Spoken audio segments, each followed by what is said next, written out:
Hoy tenemos el placer de entrevistar al Dr. González, que como ya hemos comentado en varias ocasiones, lleva más de 25 años estudiando y tratando el problema de la obesidad.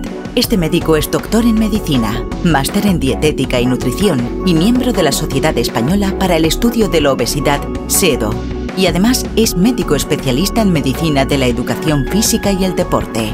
A lo largo de la entrevista vamos a ver varias fotos de sus pacientes, cómo entraron en su consulta y cómo terminaron después de realizar su dieta. Os vais a dar cuenta cómo los pacientes mejoran de una manera muy notable. Doctor González, ¿la obesidad se puede considerar una enfermedad?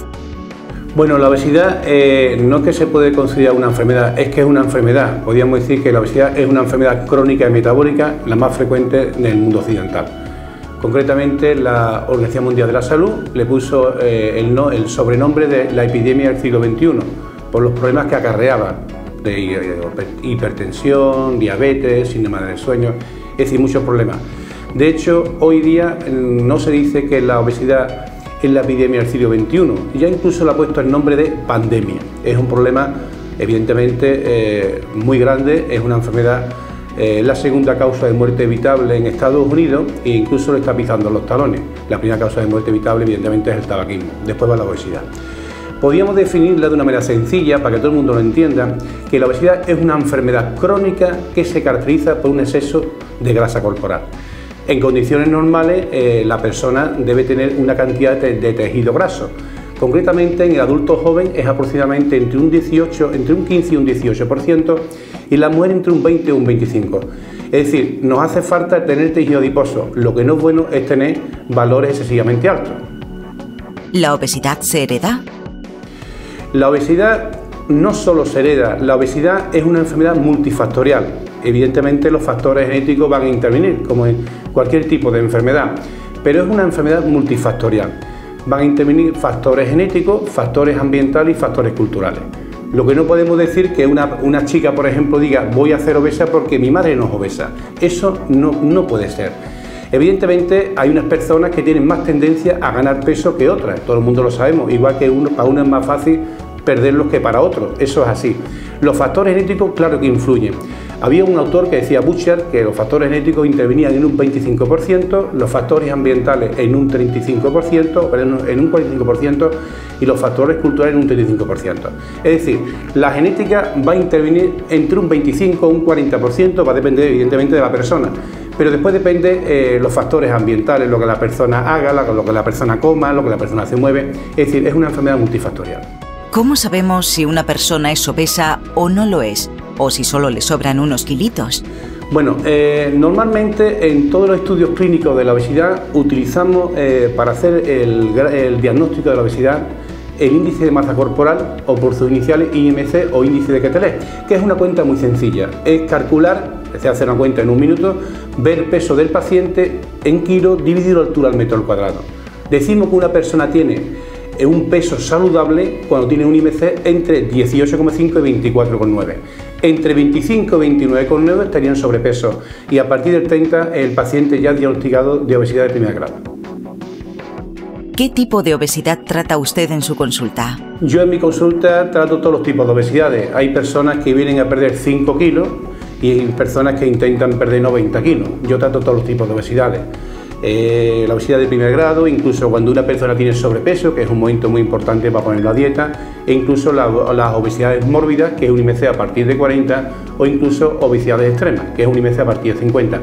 Concretamente, ahora en la consulta de Jerez, tengo un paciente, un gran amigo mío hoy, que se llama Juan Alonso Arias, que entró en mi consulta con 178 kilos 500, es un diagnóstico de obesidad extrema porque tiene un IMC más grande de 50. Ya lo estamos tratando, llevamos exactamente ahora mismo en mi consulta, llevamos 7 meses y 2 semanas y ya en mi paciente Juan Alonso, bueno, mi amigo ya Juan Alonso, ya no es mi paciente, es mi amigo, ya ha perdido 63 kilos 500. No hemos terminado el trabajo, pero hemos hecho una gran parte. Eso es una obesidad extrema.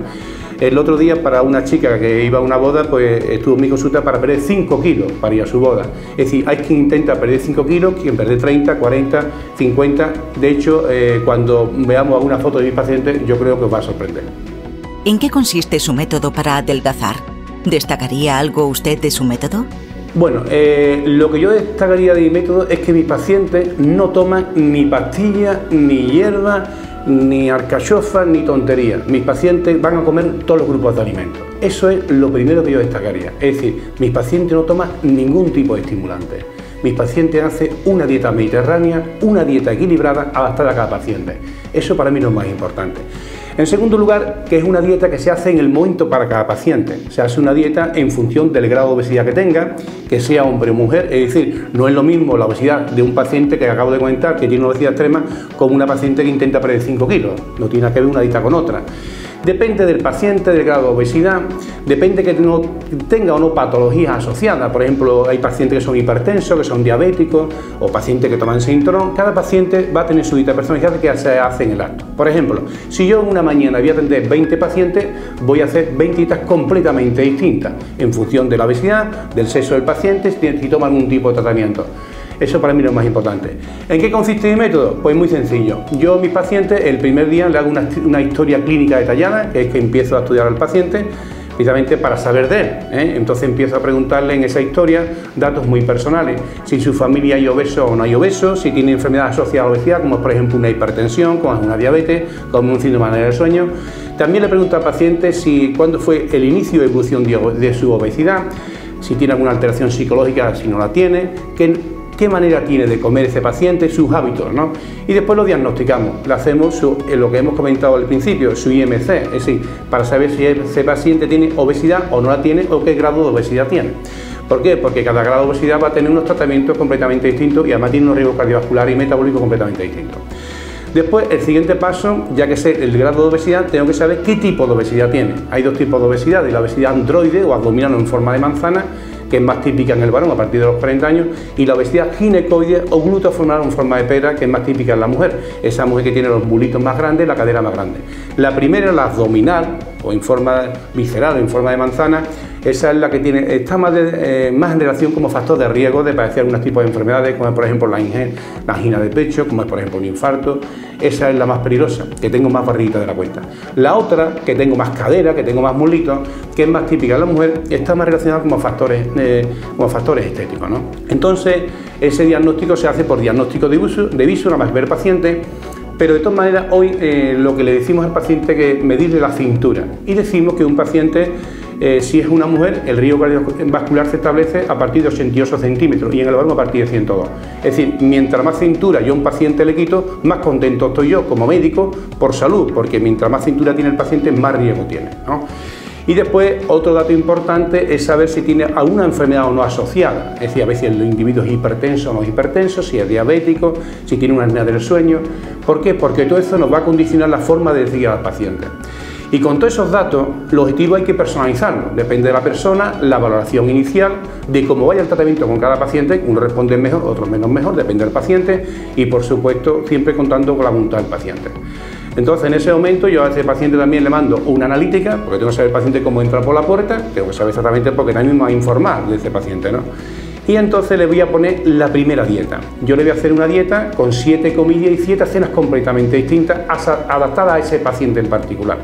Y por supuesto, antes de hacer la dieta, lo tengo que motivar. Le enseño la foto de los pacientes anteriores para que vea cómo un paciente entra en mi consulta y cómo termina, que es más importante que eso ni nada. Y después le digo las normas de mi dieta. Las normas de mi dieta son las de mi dieta para perder peso, pero para comer bien. Es decir, yo lo que intento es que el paciente aprenda a comer y cambiar los hábitos, que es como se debe hacer. Entonces, a mis pacientes les digo lo siguiente: hay que comer 5 veces al día, que es un desayuno, media mañana, comida, merienda y cena. Hay que tomarse 2 litros de agua al día. No se debe tener estreñimiento, hay que controlar si lo tiene. La sal, aceite y vinagre con moderación, especialmente el aceite. Un paciente, si quiere perder peso, no debe tomar más de 2 o 3 cucharas soperas de aceite por persona y día. El alcohol cuanto menos posible, porque el alcohol engorda muchísimo. ¿Por qué engorda tanto el alcohol? Porque tiene muchas calorías. El alcohol nos aporta 7 calorías por gramo. Para que lo entendáis todos bien, las proteínas que están en la carne o el pescado, o los carbohidratos en arroz, pasto, las legumbres, me aportan 4 calorías por gramo. Y el alcohol me aporta 7, casi el doble. Luego, mientras menos alcohol tomo, será mejor para adelgazar. ¿Qué alcohol será mejor para adelgazar? Ninguno. Y haciendo un poco muy pesado, me tomo una copita que no tenga azúcares, o un riojita, o un tinto de verano con casera blanca. Las bebidas que no engordan nada, que se pueden tomar más bien libremente, con moderación también. Bueno, la que puedo abusar es el agua, evidentemente, y después el agua, la casera blanca, el tap o el Coca-Cola Light. Y después la Coca-Cola cero, para mí son sinónimos completamente con la Light, también se utiliza, y todas las infusiones que el paciente quieran con agua y sacarina, porque las infusiones aportan 0 calorías.